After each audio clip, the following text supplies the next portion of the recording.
I'm going to start off by reviewing the Apple MacBook Pro. To be honest, I've never been a huge fan of Apple products, but this laptop has definitely outshone all of its predecessors. It is a beast when it comes from anything from editing to rendering, from 3D engines to 2D engines, including Adobe products, AutoCAD, and anything to do with filmmaking. That's basically what it's specialized for. It comes with an 8GB DDR3L RAM, which is specialized exactly for rendering softwares. And it comes with a 256GB flash storage, meaning that you have just a lot to store and that you can access it at any time extremely fast. This will speed up any processes from moving data, deleting data, creating data, and editing.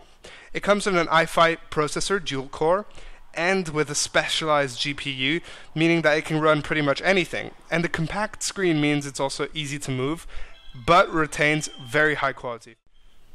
In conclusion, if you're a filmmaker or just anything to do with rendering, this is the laptop that will honestly set you apart from the competition and will push you harder than ever before. The second laptop I'm reviewing is actually two different laptops from ASUS. They're the same model, but are very different in terms of power and price. One of them comes in at $1,300 and the more expensive one at $1,750. So depending on what your budget is, you're going to want to decide on these factors. The lower one uses 12GB of RAM, while the higher one comes at 16. Now 12 is more than enough for gaming, which is what ASUS laptops are usually used for. The smaller one comes with a 2GB 860M graphics card, while the higher one has a 3GB 870M. So the difference is there. However, 860M at 2GB will run any game at considerable FPS. The battery life is equal, and so is the processor. One of them has a 1TB hard drive, which is more than enough, and the other one comes with the same hard drive, however with an extra 256GB of solid-state drive. This means that you can store your operating system and more in order to easily access it. However, the price difference is there.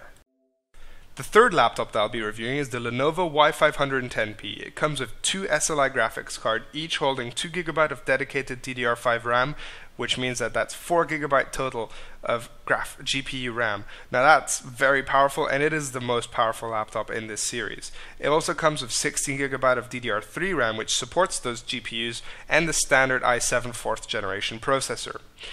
This means that this laptop is great for anything to do with high-end rendering and gaming. However, one of the problems is that due to this SLI, it can get hot pretty quickly, meaning that if you live in a hot country or don't have a cooling fan, this might not be the best choice. But if you do live in a cooler country and you do have a cooling fan, this is probably the best laptop that you're going to get for the price, which is at $1,300, which is very reasonable. This is one of my favorite laptops, and it comes with a standard 15.6-inch screen and with a high-definition display. The last and final laptop that I'll be reviewing is the MSI Apache Pro.